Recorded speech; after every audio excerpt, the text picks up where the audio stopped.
Both. That won't work with it. That's good enough. All right. Thank you, brethren.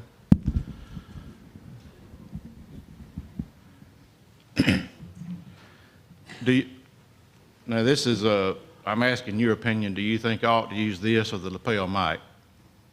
I do move a little, but not much. Is this okay? All right. Good to see you today. I've been thinking a lot about Matthew chapter 24 since we left off talking about that a week ago. So let's go back to Matthew chapter 24. And of course, this is a sub section of the big subject of the second coming of Christ. And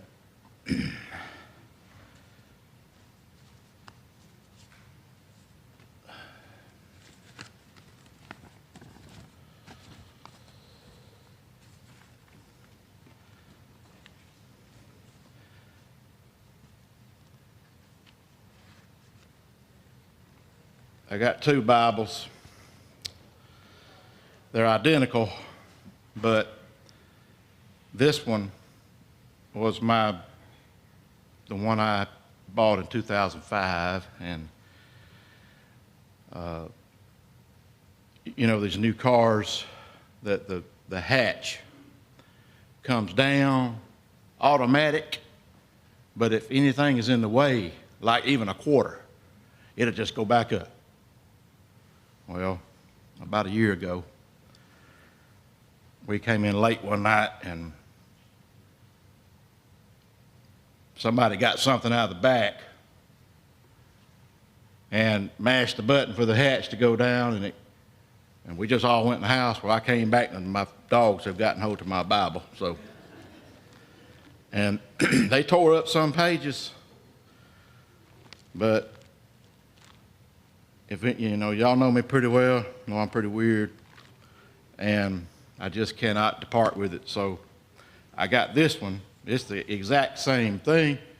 So if there's a page missing that's not in here, I'll just use this one. But that has nothing to do with Matthew chapter 24. All right. So we left off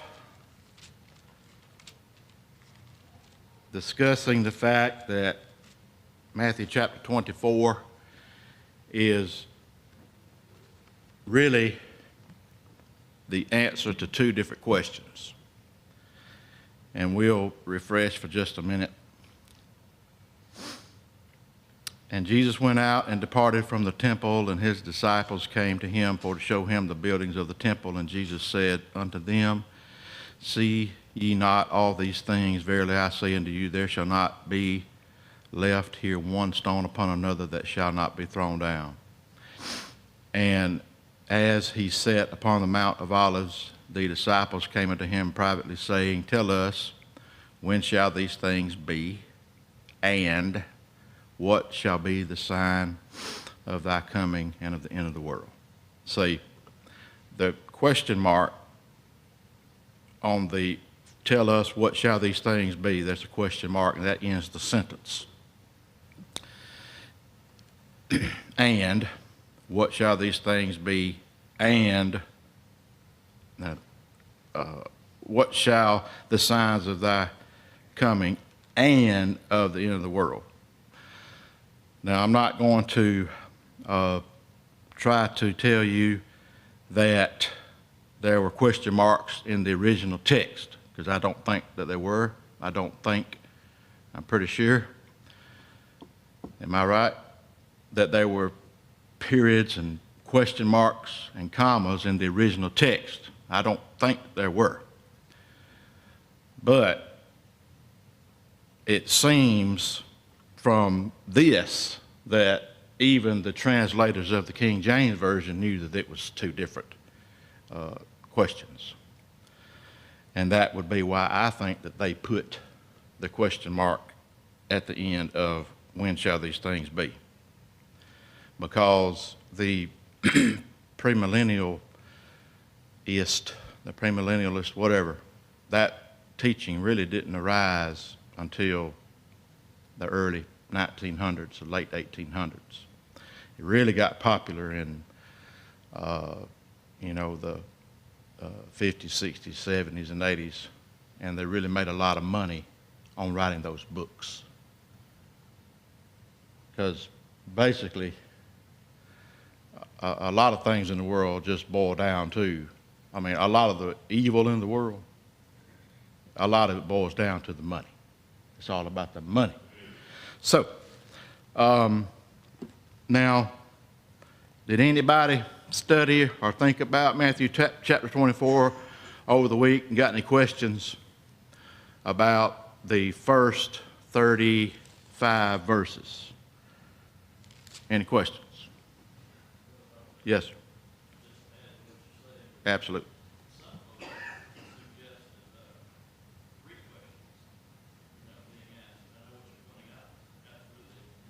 Mm-hmm. So you're saying that they think they teach us three questions: when shall these things be, and what shall be the sign of thy coming? And they say that's the second question.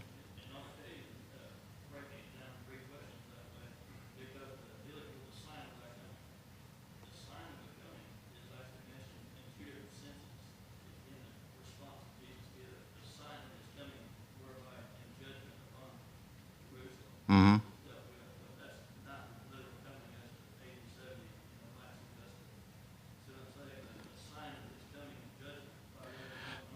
Now,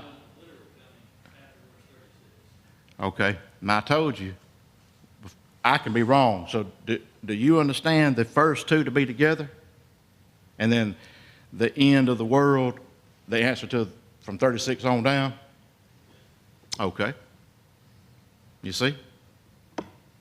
I can be taught. And that does make more sense because from verse 36 on, he's saying there will be no signs. That's right. That's right. I believe that's right. Now, what about that? Right.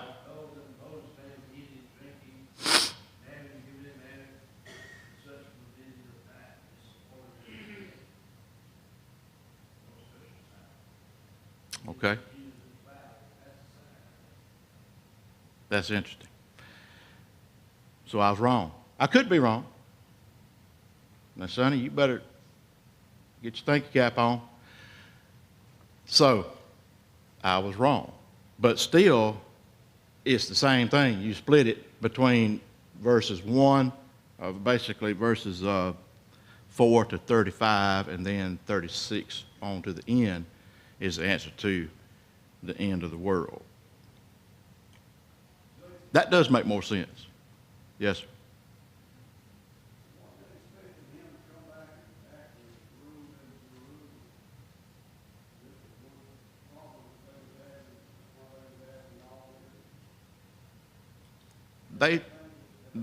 They thought that his kingdom, the kingdom that he was speaking about, they thought that it was going to be an earthly kingdom, and because they were under the oppression of the Romans, and they wanted to be free, you know. They wanted to be free from Roman rule and taxation and oppression, but he told them that's not what he is setting up.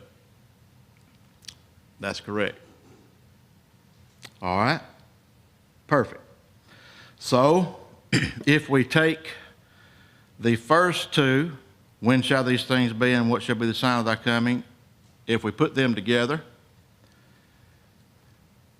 that would apply to verses 4 to 35. And I read somewhere this morning that,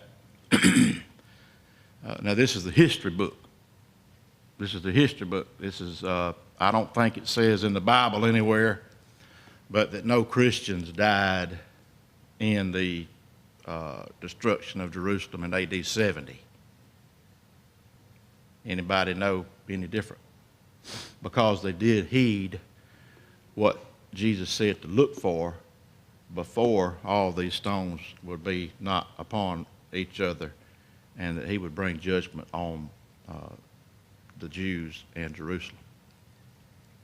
Okay? So, I learned something today. That's good. That is good.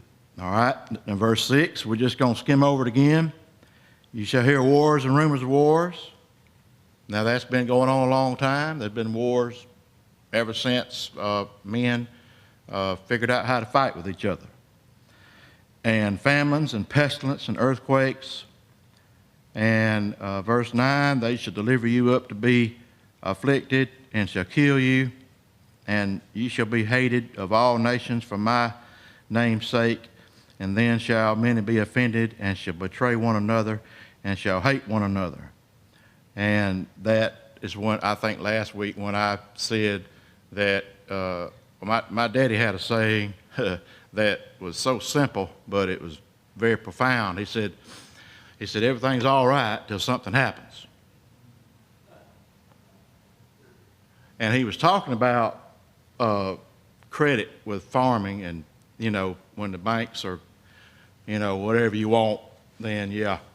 And then, and he tried to warn me, but of course I didn't listen.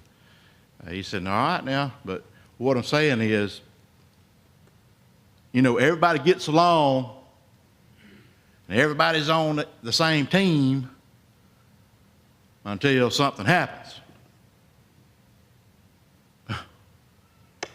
Isn't that right? Isn't that human nature? Because when everything's easy and there's no major problems, then thing runs smooth. But when you have a train wreck, it could be a train wreck in the church, could be a train wreck in home, could be a train wreck, not a literal train wreck, in the workplace. And when it gets really, really hard, then the bottom tier of the people, the ones that are not really committed, they start turning on each other and fighting and saying, it's your fault. No, it's your fault. It's your fault. Your fault. Yeah.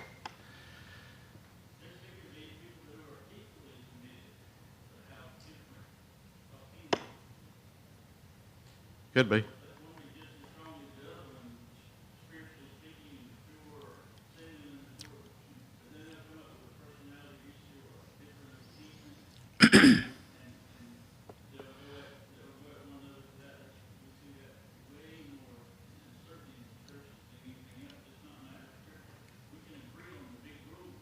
Yeah.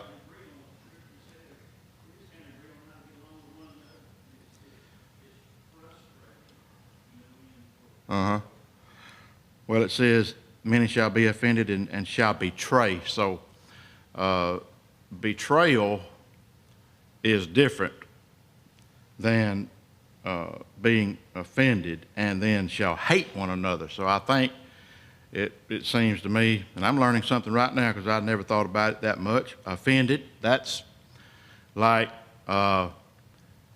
if me and Brother Rabin have a little difference in opinion, okay, let's just say that Rabin and I are elders. Or you could do husband and wife,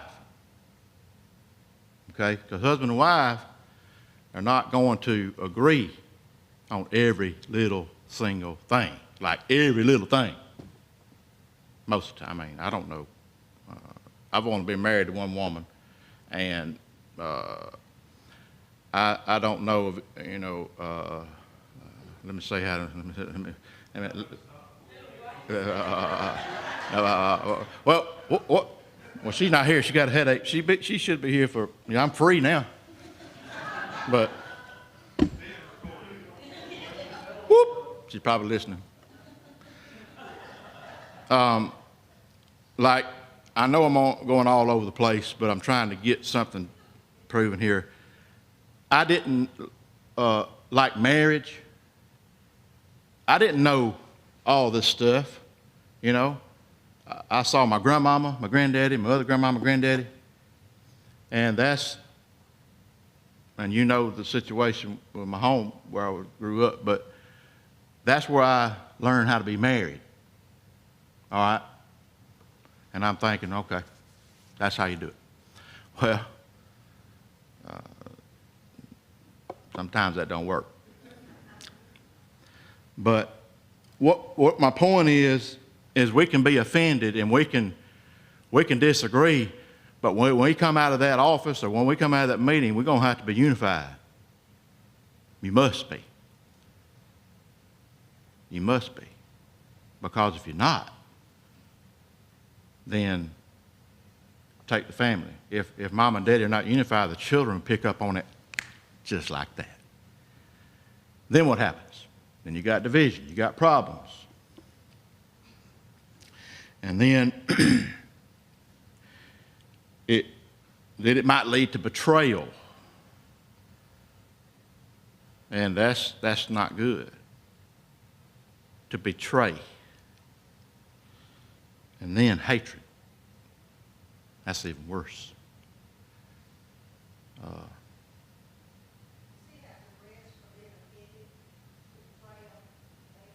Yes, ma'am. Yes. It's not going to get any better. And one thing I've learned is life is, I mean, you can say life is what, but life is basically problem solving. It's just one problem after another. And Facebook and all these things, it's just a tool. I have nothing against Facebook. I have nothing against the internet. Just think if people only use Facebook for good, then it'd be a great tool. I mean, it's still just a tool. But the stuff you see on Facebook, the stuff they post about the vacations and everything's so great, they're not telling you the whole truth. They're showing you the part they want you to see. But anyway, we must, when pressure, when the church or the family gets placed into a pressure cooker, that's when the test really happens. Okay? Yes.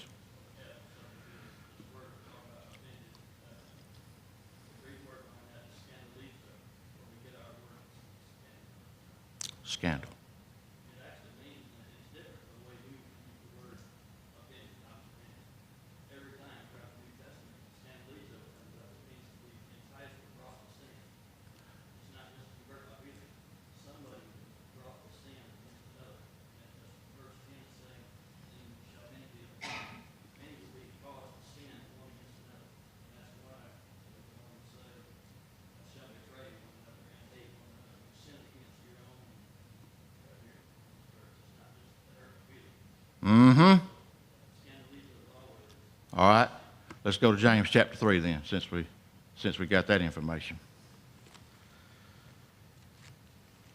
James chapter 3.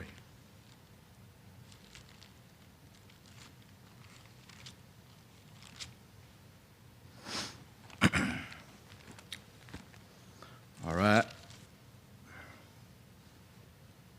We're going to read the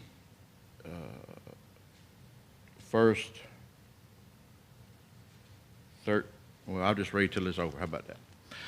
My brethren, be not many masters. That means teachers, knowing that we shall receive the greater condemnation. For in many things we offend all. If any man offend not in word, the same is a perfect man and able also to bridle the whole body. Behold, we put bits in horses' mouths that they may obey us, and we turn about their whole body. Behold also the ships which, though they be so great and are driven of fierce winds, yet are they turned about with a very small helm, whithersoever the governor listeth. Even so the tongue is a little member, and boasteth great things. Behold, how great a matter a little fire kindleth. And the tongue is a fire, a world of iniquity. So is the tongue among our members, that it defileth the whole body, and setteth on fire the course of nature, and it is set on fire of hell. For every kind of beast, and of birds, and of serpents, and of things in the sea is tamed, and hath been tamed of mankind, but the tongue can no man tame. It is an unruly evil, full of deadly poison. Therewith bless we God, even the Father, and therewith curse we men, which are made after the similitude of God. Out of the same mouth proceedeth cursing and blessing. My brethren, these things ought not so to be. Doth a fountain send forth at the same place sweet water and bitter? Can the fig tree, my brethren, bear olive berries, either a vine figs? So no fountain both yield salt water and fresh. Now,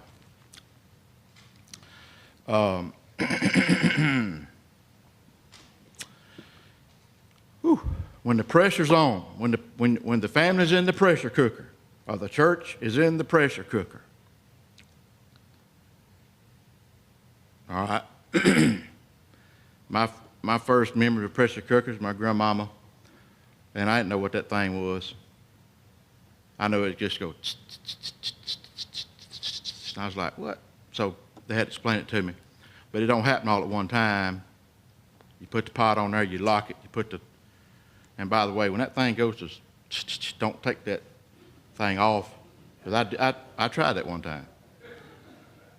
And peas and squish peas and parts of ham hocks went all the way up to the ceiling, all over the kitchen. I just had to try it, but crazy. But if somebody cuts you with a knife,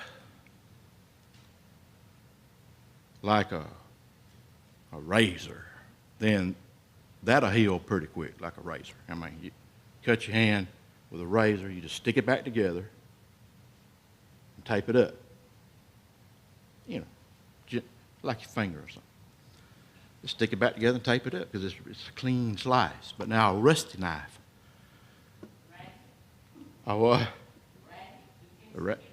That's right. It's going to tear the meat out, and it's going to take a while to heal. But there's something else that cuts worse than that. You know what I'm talking about? The tongue.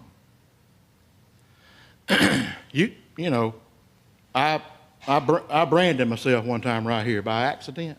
I was branding cows, and one of them, you know, got a little loose there, and I branded myself. And by the way, she turned around and said, how's that feel? But not really. Man, that thing took 3 months to heal up. But now I don't even feel it anymore. What about those words that somebody said 10 years ago? You got to deal with it, yeah? Even if they apologized and you have forgiven them and you try to forget it and you're not holding it against them, but it's still there.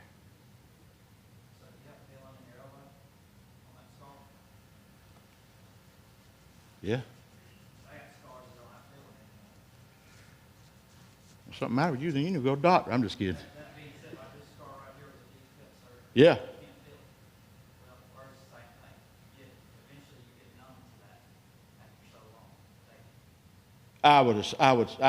In some instances, yes.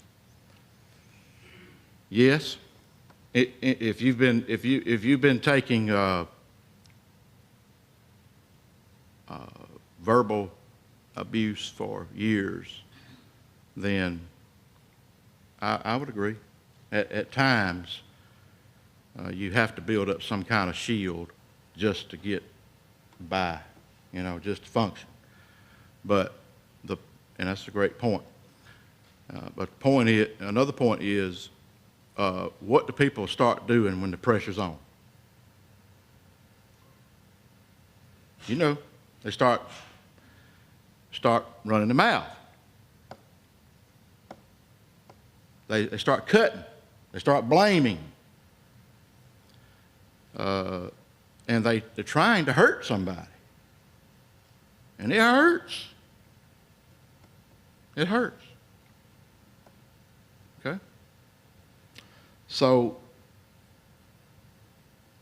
whenever problems arise, like Miss Patsy said, or like somebody said, you got to deal with it,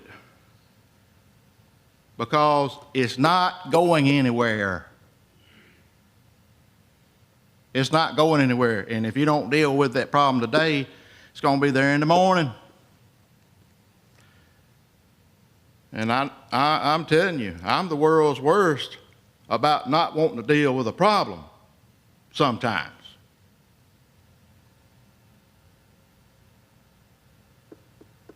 If you bush hog, it tears up one afternoon when you're trying to bush hog around, you're going to have to fix it. And the best thing to do with these personal problems is, once it has been established and recognized, hopefully not all over the church or whatever, if you got some contention between two parties, the best thing to do is get them in a room and work it out. The best thing to do is for them to get in the room and work it out. Now, ever having mentioned it to anyone else, don't go to the elders and say, I need you to go with me and talk. That's not the pattern that we have, and that's not the direction we're supposed to go. Right. We don't build the team first, but that's what we do.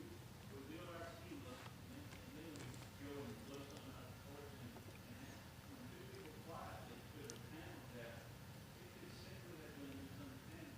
I guarantee you, most of the time when someone offends you, they have no idea that they offended you.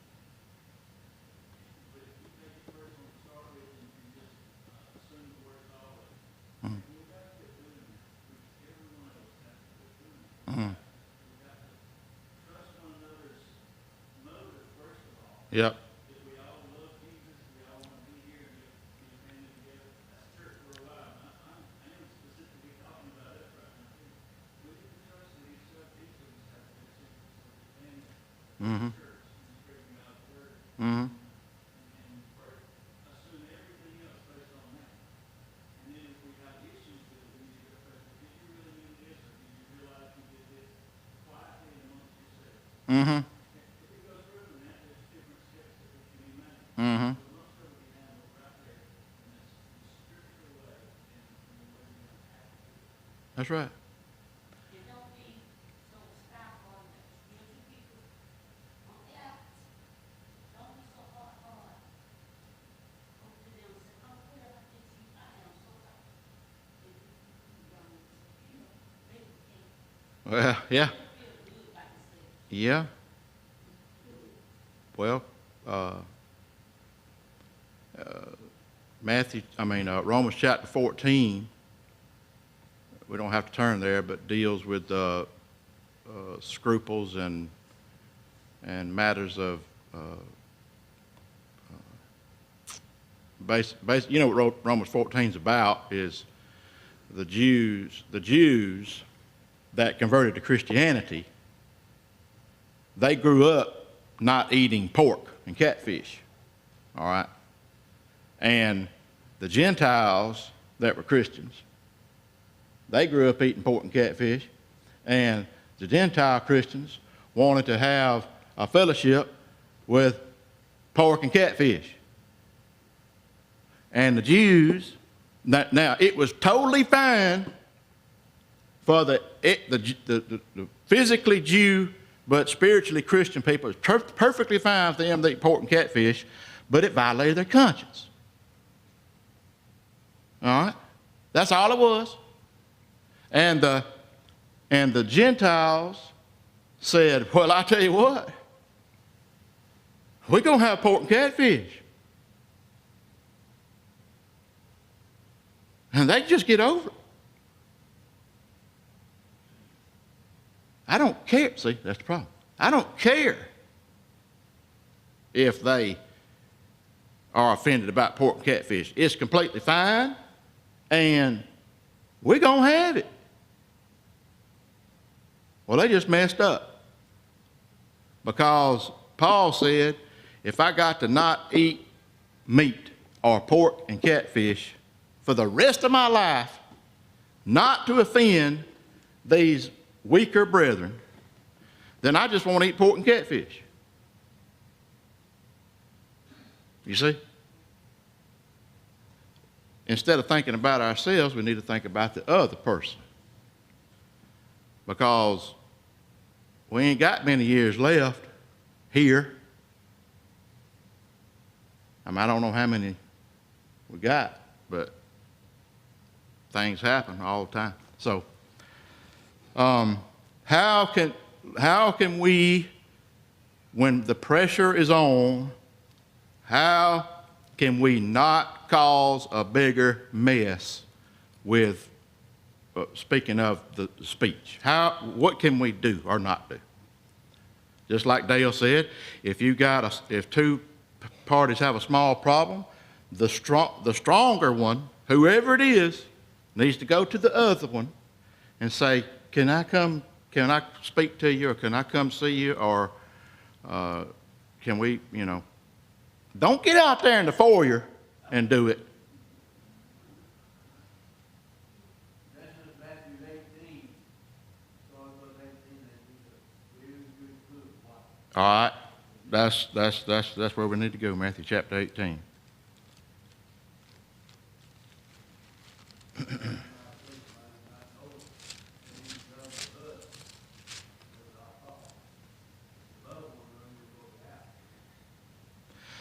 All right, Matthew chapter 18, starting in verse 15. And it's interesting about the parable of the unforgiving servant is right after this. So let's just read the whole thing, because it all goes together.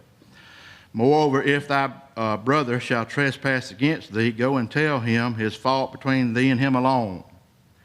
And he shall hear thee, and if he shall hear thee, thou hast gained thy brother.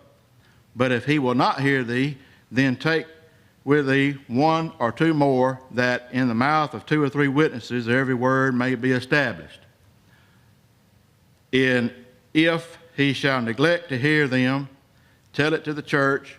But if he neglect to hear the church, let him be unto thee as a heathen man and a publican. So you got two people. One has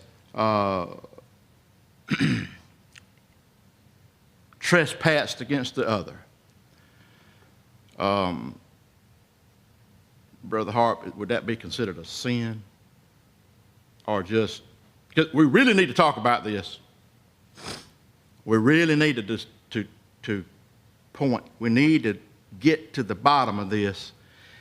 Has this person sinned against the other one, or is there just some yeah going on? Okay, so whatever yeah is, you know what I mean. Is it a sin, or is it a problem? It may not be a sin. What are we talking about?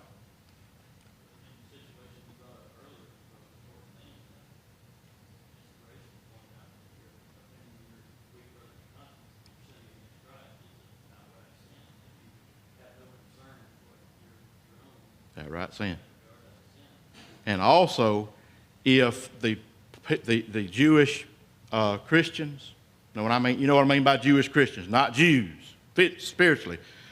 But if it violates their conscience to eat pork and catfish, and they are pressured to eat pork and catfish, or else be not part of the congregation, it says that they have sinned too, because they have violated their conscience. Now that's a little tricky because the conscience is not always right, because it didn't violate Osama bin Laden's conscience to organize the planes flying into the buildings. But I'm not saying the conscience is always right. I'm saying that if you violate your conscience, the conscience is there for a reason. And I can tell you another thing. If you violate your conscience on one thing, the next 100 are much easier to do.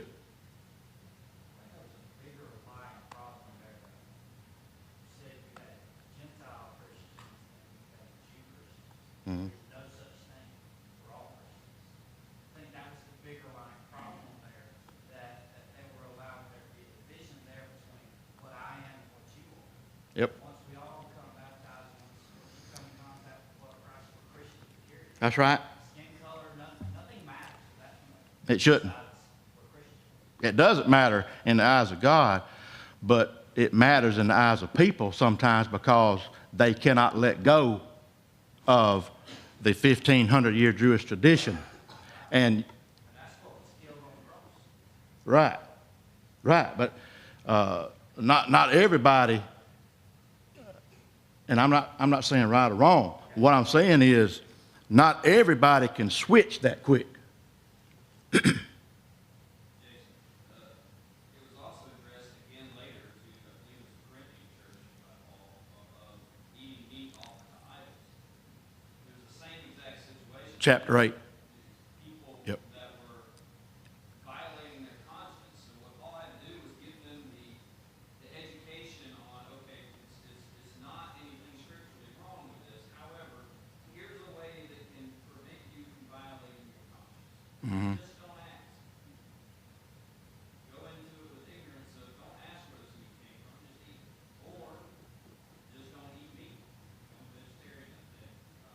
And he gave them some outlets to get around not violating. You talk about this in the context of don't do it when it's offending. But you know, we could also flip that, and you talked about earlier, the lesser one or the weaker one, or the more spiritually Mature. mature. Yeah. That could have been in the case of the Jews, and the Jews then could have been listening better to Peter's revelation. Yep. This is no longer a problem, and get past their social consciousness about Mm-hmm. that, and be the bigger person of that. We talk about it in one context, but this works both ways. You're just talking to a certain audience here. Yeah, I don't think that I don't think that they should be satisfied for the next 1,000 years for, but that's the first generation in Christianity. And it's their responsibility to teach their children that you can eat catfish, you can eat pork. So that's how we get hung up in tradition as law. That's right. As law and is doing things like that, and not being willing to listen to and look at the teaching. Our parents, our grandparents particularly, they would have played cards. They would have played old maid. They would have thought it was a sin. It was a gambling. And now none of us will think anything of it. People that cards and playing solitaire and stuff like that. It violated their conscience. Well, don't do it. But it's much the same way. We can cause those things to become our traditions in such a way that it rules us. Yep. We have to continue to study, we have to continue to gain authority, and be careful. Well, if somebody tells me that something's a sin, they're going to have to show it to me in the Bible.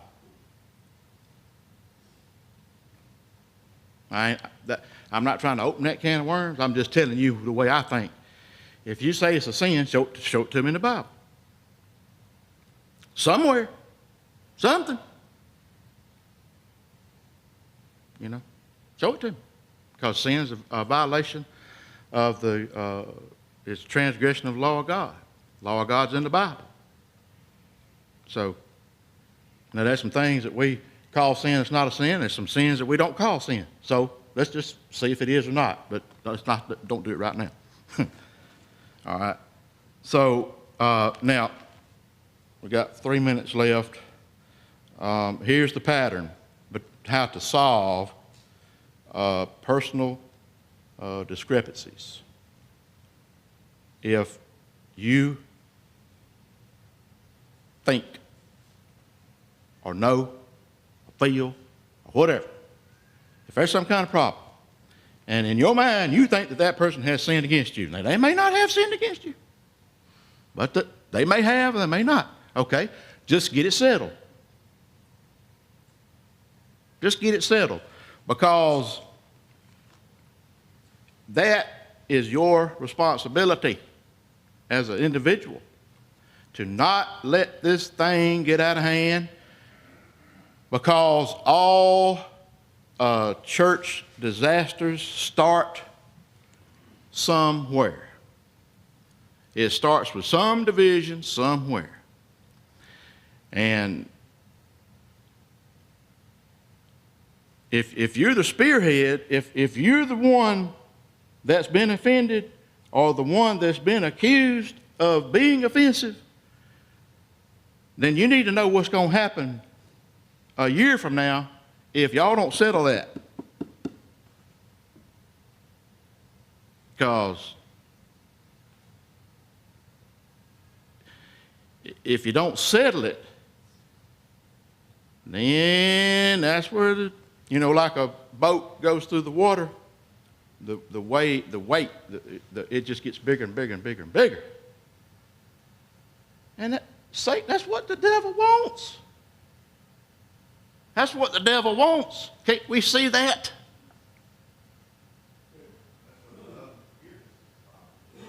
Right.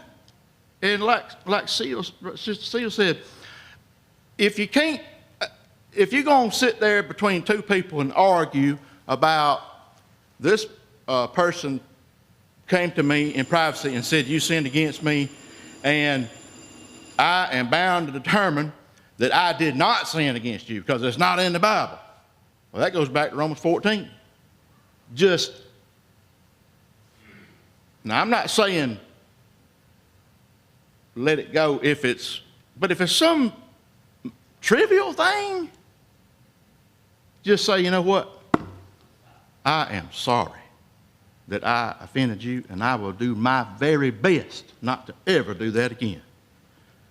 And that could have stopped a church split, because if you think the devil is going to leave us alone, he is not. He's going to plant seeds every day, everywhere in somebody's mind, trying to get this thing to a disaster. Thank you very much. And I enjoyed it. And Lord willing, we'll see you next week. Same time, same place.